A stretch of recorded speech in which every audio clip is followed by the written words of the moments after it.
Tribal Combat, c'est ce qui nous attend ce week-end à Clash in Italy entre Jacob Fatu et Roman Reigns. Mais pour ceux qui savent pas ce qu'est un Tribal Combat, je vais l'expliquer rapidement, et juste après, comme vous voyez dans le titre de cette vidéo, je vais vous faire un Nico Booking.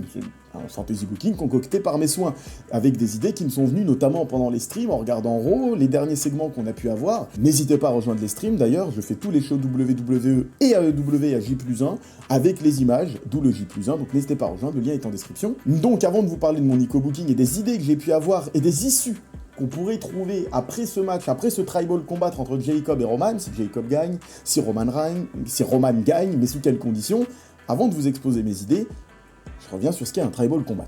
Le Tribal Combat est un match sans disqualification qui voit s'affronter deux membres de la Bloodline, de la famille Anoa'i Fatu, pour la position de Tribal Chief, donc le chef de tribu, dans un match sans disqualification où tout peut arriver, mais où à la fin, un seul en ressort, Tribal Chief.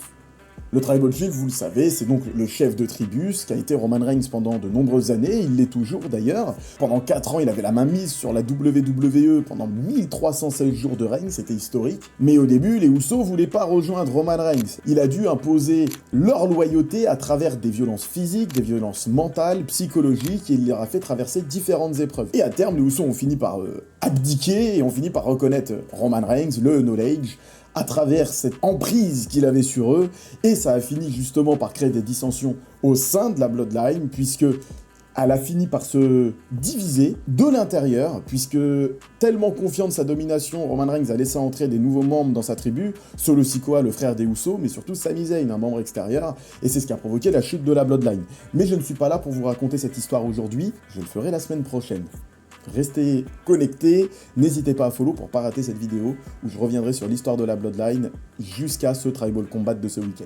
Et donc après cette implosion de la Bloodline, Roman Reigns a dû affronter Solo Sikoa qui avait créé sa deuxième Bloodline de son côté, et les deux ont fini par s'affronter dans un Tribal Combat lors de la première de Raw sur Netflix, match qu'a remporté Roman Reigns avec le Hula Fala qui était remis par The Rock, membre de cette famille également, donc Roman Reigns est toujours à l'heure actuelle le Tribal Chief. Même si, depuis son retour à SummerSlam 2024, c'est un peu un chef de tribu sans tribu.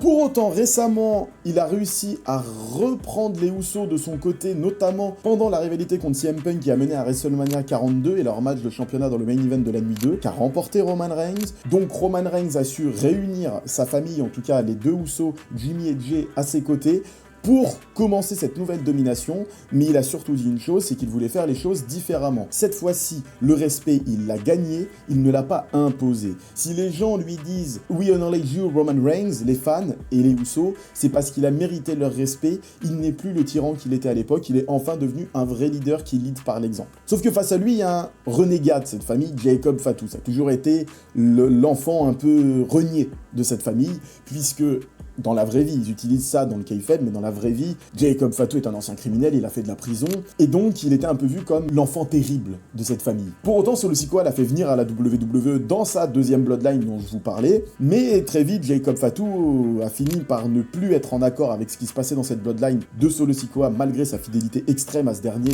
sur les premiers mois, et il a fini par partir, il en est devenu renégat. Et Jacob Fatu, pendant son parcours de paria, avant d'en arriver à ce Tribal Combat contre Roman Reigns, il s'est fait en solo, il est devenu champion des États-Unis avant de quitter la Bloodline, puisque la Bloodline de Solo Sikoa, la deuxième Bloodline, puisque Solo disait que c'était grâce à lui tout ça et Jacob voulait prouver que non. Donc ensuite il est parti en solo, il a eu une rivalité contre Drew McIntyre qui a abouti à un match à WrestleMania 42 cette année lors de la nuit 1. On a eu un Jacob Fatu qui a réussi à s'accomplir en solo, loin de cette famille, mais pour autant il n'était pas satisfait de ce qui s'était passé, de la façon dont les choses tournaient, puisqu'il voulait plus. Il voulait le titre de champion. Et tous les avantages que ça apporte. Parce que certes, il fait partie de cette famille Anoa'i Fatu, c'est un Fatu, mais pour autant, il s'est toujours senti exclu. Et même si Roman Reigns, effectivement, sa réussite a eu un effet de ruissellement sur sa famille, Jacob en reste le paria. Et lui, il veut directement ce qu'a Roman Reigns, et pas seulement le ruissellement dont il bénéficie. Et c'est pour ça que les deux ont commencé une rivalité post-WrestleMania pour ce titre de champion du monde poids lourd. Lors d'un premier match à Backlash, Jacob Fatu, qui a dominé ce match, a fini par s'incliner, puisque Roman Reigns aura trouvé des solutions de dernier recours pour battre Jacob Fatu. Certains diront en trichant, effectivement, il utilisait un coin qui n'avait plus de protection, donc on peut dire que c'était pas clean, même si, si on est honnête, Roman était juste dans un instinct de survie à ce moment-là, parce que Jacob était en train de l'assassiner avec la Tangan Death Grip, qui est un move normalement sacré, à ne pas utiliser contre des membres de sa famille et utiliser qu'en dernier recours. Pourtant, Jacob l'a fait sur Roman Reigns. Ça montre vraiment qu'il est prêt à tout. Mais cette défaite, Jacob ne s'en est pas arrêté là, puisque Roman Reigns, lui, après avoir gagné, a dit « Jacob, tu dois me acknowledge, maintenant tu as perdu. Il faut me reconnaître en tant que ton chef de tribu », ce que Jacob a refusé de faire, ce qui a créé des échauffourées entre les deux pendant quelques semaines, jusqu'à la signature de contrat ce lundi à Raw, où les deux n'ont plus le droit de se poser la main dessus avant le Tribal Combat, puisque Jacob Fatu l'a fait comprendre, s'il gagne ce match, Roman devra le acknowledge lui, et c'est selon ses fonctions à lui, et selon ses volontés à lui, et sa façon de faire à lui, que la famille évoluera à partir de maintenant, et Roman Reigns ne deviendra qu'un laquais de Jacob Fatu. Quant à Roman Reigns, lui, il veut profiter de ce Tribal Combat pour que Jacob n'ait plus d'autre choix que par les lois sacrées du sang et ancestrales samoanes de reconnaître Roman Reigns en tant que Tribal Chief et se plier aux règles de la famille. Maintenant que je vous ai posé le contexte, ça a pris un peu plus de temps que ce que j'avais prévu, mais maintenant que le contexte est posé, je vais vous parler des différentes issues que je vois à travers ce match. Il y en a plusieurs, et il y a surtout deux issues potentielles, bien évidemment la victoire de Jacob et la victoire de Roman, mais elles peuvent se faire sous certaines conditions, et ça peut entraîner des nouvelles choses. On va commencer avec le scénario un peu plus, on va dire, classique et prévisible, dont on a l'habitude de voir et qui va peut-être apporter moins de changements. Roman Reigns remporte ce match. Mais il y a deux conditions, pour moi, qui peuvent s'imposer. La première, Roman Reigns remporte ce match tout seul, sans intervention des Usos. Effectivement, Roman Reigns, depuis quelques semaines, a dit qu'il ne voulait plus agir comme il le faisait avant, mais que Jacob l'en obligeait. Il était obligé de reprendre les anciennes méthodes pour mettre fin à cette rébellion de Jacob Fatu. Il l'a dit ce lundi à Adam Pearce, il n'a pas envie de revoir l'ancien Roman Reigns sortir. Pour autant, LA Knight, lui qui est un ancien adversaire de Roman Reigns et qui a fait face notamment à Crown Jewel en 2023, il me semble. Et les Usos, je sais que vous faites ça parce que vous devez le faire. Roman Reigns le fait parce qu'il a ça en lui. Roman Reigns n'a pas changé, c'est une pourriture, je ne l'aime pas. Et il est en train de vous faire redevenir ce que vous faisiez en sorte de ne plus être aujourd'hui. Et je trouverais ça intéressant que Roman Reigns batte Jacob Fatu sans aucune intervention, pour donner tort à LA Knight, donner raison aux Usos et donner raison à ce personnage de Roman Reigns qui aujourd'hui n'est plus le Head of the Table tyrannique, mais le OTC qui est respecté. Aujourd'hui, les gens acknowledge Roman Reigns parce qu'ils le respectent, non pas parce qu'il leur oblige de le faire. Et donc s'il gagne clean, le fantasy booking va être très très court, on va avoir un Roman Reigns qui va remporter ce match, un Jacob Fatu qui va être obligé de reconnaître Roman Reigns ce coup-ci, et Jacob Fatu, tout aussi paria soit-il de la famille, je pense personnellement qu'il va finir par acknowledge Roman Reigns et qu'il va finir par accepter que Roman Reigns est le chef de famille, et du coup il va peut-être utiliser ce côté « maintenant je fais partie de la famille » pour faire une évolution de personnage et qu'il n'ait plus ce côté paria, mais qu'il ait ce côté réellement membre de cette famille, membre de cette tribu, et que pour la première fois de sa vie, Jacob Fatu se sent respecté pour ce qu'il est et non pas pour ce qu'il apporte. Et je pense que Jacob Fatu pourrait réussir à s'accomplir en solo aux côtés de cette bloodline face qui fonctionnerait sur on gagne le respect et non plus on l'impose, qui pourrait peut-être faire accepter à LA Knight ce nouvel aspect de Roman Reigns, et donc dans le tournoi King of the Ring, pourquoi pas aboutir à un match Jacob Fatu et LA Knight. LA Knight, celui qui est l'ops de la Bloodline, même s'ils sont en train de changer, donc LA Knight qui aurait un peu tort dans cette histoire, contre un Jacob Fatu qui lui serait le nouveau membre de cette famille et qui s'accomplirait au sein de cette famille, qui battrait LA Knight et qui pourrait donc réaffronter Roman Reigns pour un troisième match à SummerSlam, puisque le gagnant du King of the Ring affronte le champion de son choix à SummerSlam. Eh bien pourquoi pas envoyer un Jacob Roman de nouveau dans un match de championnat, pas dans un Tribal Combat, pas pour le Hula Fala, mais seulement pour le titre, où un Jacob dira effectivement « Tu m'as appris ce que j'avais besoin d'apprendre au sein de cette famille, je suis maintenant un nouvel homme, et j'aimerais me mesurer à toi, non pas pour être Tribal Chief, mais pour savoir si je mérite d'être champion de catch, pendant que toi tu diriges notre famille comme personne ne peut le faire. Est-ce que moi je peux devenir champion pour représenter notre famille à travers les combats, te permettre à toi, Roman Reigns, comme tu le dis si bien, de t'occuper de cette famille à ta manière, de ton côté. Tu as tes films à Hollywood, tu t'occupes de toute la famille, tu crées de l'argent pour tout le monde. Je t'enlève le poids de la défense du catch de notre famille et tu peux être le chef de famille loin des rings, là où moi je peux l'être dans le ring. Et donc une répartition des tâches que Roman Reigns, je pense, accepterait, puisque si on est honnête, le personnage de Roman Reigns a tellement évolué dans un côté familial, notamment on se rappelle du War Games où il avait inclus CM Punk dans le War Games, rappelez-vous en 2023, je vous ai fait une vidéo sur ce sujet sur TikTok de est-ce que Roman Reigns a vraiment changé.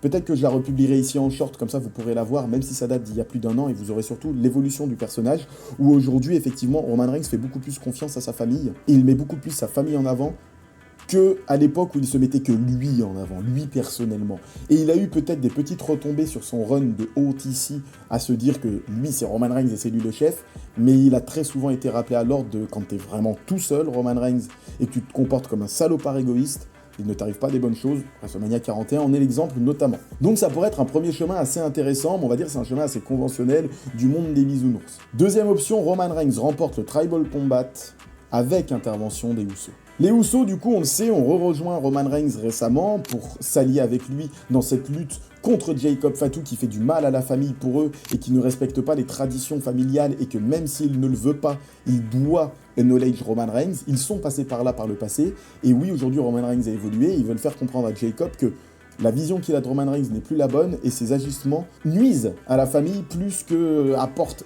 du positif à cette famille, et on a un Jey Uso d'ailleurs ces dernières semaines qui est de plus en plus véhément envers Jacob, parce que Jey Uso a eu exactement ce parcours de je veux quitter la Bloodline, devenir un renégat, pour être champion moi-même, pour assumer ce que Roman Reigns assume et prouver que moi je peux l'assumer, mais Jey Uso a vu qu'il n'avait pas les épaules pour le faire, et que c'était un chemin au final qui l'avait plus tiré vers le bas dans cette quête de pouvoir, plutôt que poussé vers le haut, puisqu'il s'est perdu en cours de route, Jey Uso, et il essaye de faire comprendre à Jacob de ne pas suivre le même chemin, il veut le conseiller, c'est son cousin, il l'aime comme un membre de sa famille. Et donc, les Usos pourraient intervenir dans ce match, parce que je le rappelle, dans le Tribal Combat, il n'y a pas de disqualification, et du coup, les Usos pourraient intervenir dans ce match pour empêcher Jacob Fatu d'accéder au pouvoir, parce qu'ils savent que si Jacob Fatu atteint le sommet de la montagne et devient Tribal Chief, avec le Oufalafa autour du cou, ça va être la destruction de la famille. Et il n'y aura plus du coup cet effet de ruissellement qui profite à tous les membres de la famille, même ceux que nous on ne connaît pas à travers nos écrans, puisqu'effectivement la réussite de Roman Reigns d'un point de vue d'image, d'un point de vue financier, découle sur toute la famille, qui du coup, eux tous bénéficient de ça de par l'association familiale, népotique, avec Roman Reigns. Et donc les Usos ont peur que Jacob Fatu détruise ces années de travail, toute la souffrance qu'ont dû traverser les Usos pendant des années sous le joug tyrannique de Roman Reigns, pour arriver où ils en sont aujourd'hui et avoir cette vraie évolution et ce vrai nouveau niveau de vie. Sans ça, Jey Uso par exemple n'aurait jamais été champion en solo. Donc ils ont peur de ça. Ils pourraient intervenir pour aider Roman Reigns, puisque dans les règles, ils ont le droit de le faire. Mais ça passerait le message, encore une fois, de Roman Reigns a besoin des Usos. Et Roman Reigns, lui, essaye de lutter contre ça. Il essaye de prouver qu'il n'a plus besoin de ses deux frères, de ses deux cousins, pardon, les Usos, même si dans la vraie vie c'est ses neveux, il a plus besoin d'eux pour réussir tout seul. C'est pour ça qu'à Mania, notamment, il a gagné tout seul contre CM Punk, même s'il y a eu un petit coup d'escalier. Le message pourrait être un peu contre-productif, et Jacob pourrait se servir de ce discours de « vous me vendez un Roman Reigns qui a changé le bien de la famille, mais regardez ce qui se passe encore. Vous me tombez dessus à 3, vous n'avez aucun honneur. Et si moi, je dois être désavoué de cette famille et ne pas acknowledge Roman Reigns malgré cette victoire, eh ben je le ferai parce que je ne veux pas être associé à une famille qui n'a aucun honneur comme la vôtre, à des mecs qui sont des menteurs, manipulateurs comme vous, qui sont prêts à tomber à 3 contre 1 sur un membre de leur propre famille, juste pour que je reconnaisse Roman Reigns. Mais vous me prouvez que, avec vos agissements, j'ai pas envie de le reconnaître, Roman Reigns. Et donc, on pourrait avoir de nouveau ce chemin ensuite d'un Jacob Fatu qui rejoint le King of the Ring pour affronter Roman Reigns, mais cette fois-ci, pas dans le respect, pas dans ce que j'ai appris, mais dans le « je vais tuer Roman Reigns ». Je vais tuer cette famille, et du coup, pendant de nombreux mois, on aurait un Jacob Fatu qui envoie à l'infirmerie, tour après tour, tous les membres de la famille Anoa'i Fatu, qui sont liés à Roman Reigns, ou non d'ailleurs, il pourrait même retourner s'occuper des MFT, et les mettre sur l'étagère quelque temps, à l'infirmerie quelque temps, sur le côté quelque temps, au placard quelque temps, pour montrer que cette famille, finalement, ce n'est que du paraître, et qu'il n'y a rien, et que lui, en tant que paria, il a bien plus de mérite, il a bien plus les capacités que Roman Reigns d'être au sommet de cette montagne. Et donc on aurait vraiment un Jacob Fatu, chasseur de la famille Anoa'i Fatu, de la famille de la Bloodline.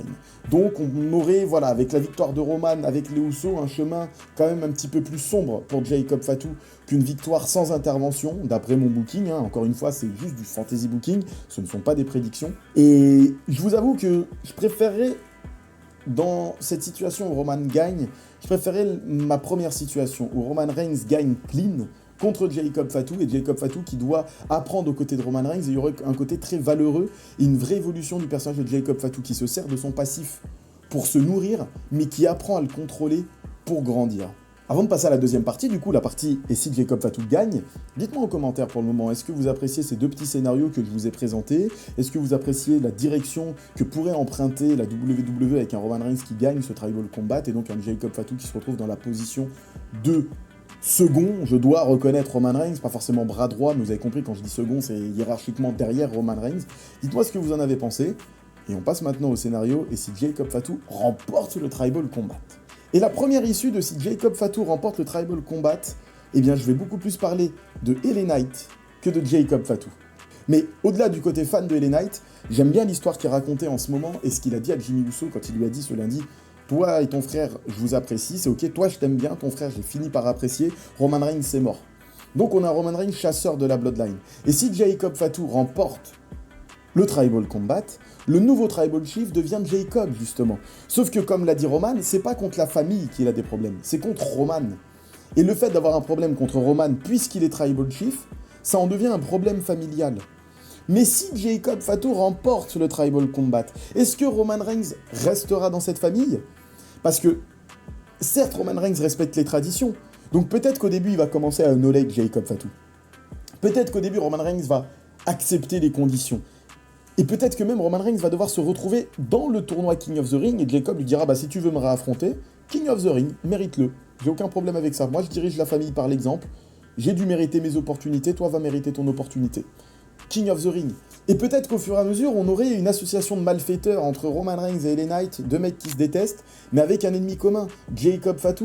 Et peut-être que les Usos, eux, qui sont très fidèles au Tribal Chief, pourraient soit rejoindre Roman Reigns dans cette quête de anti-Jacob, soit justement se plier aux exigences de Jacob à contre-cœur. Et donc s'en prendre à Roman Reigns à contre-cœur.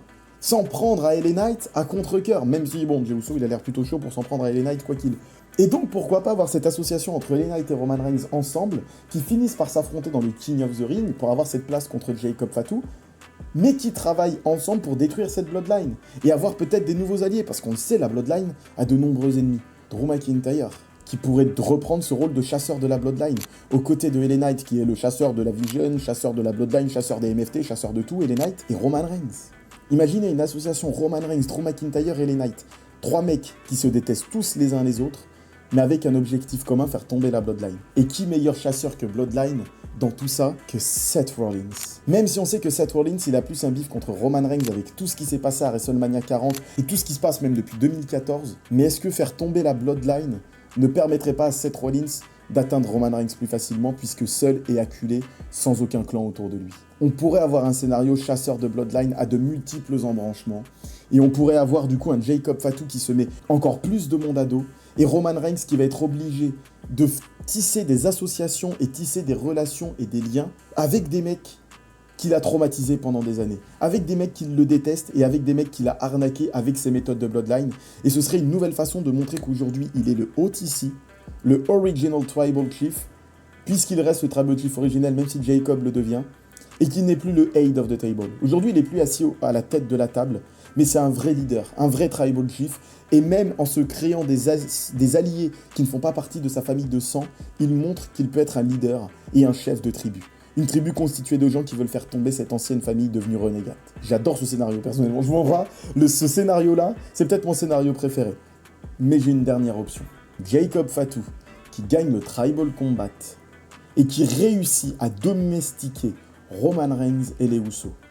Et c'est lui qui devient le chef de tribu. Et Roman Reigns ne participe pas au King of the Ring. C'est LA Knight qui gagne le King of the Ring pour affronter Jacob Fatu. Moi, j'aurais aimé que ce soit Obafemi, mais Obafemi, il est occupé à faire d'autres choses. Et LA Knight qui remporte le King of the Ring pour faire face à Jacob Fatu. Et LA Knight, encore une fois, seul face à la Bloodline.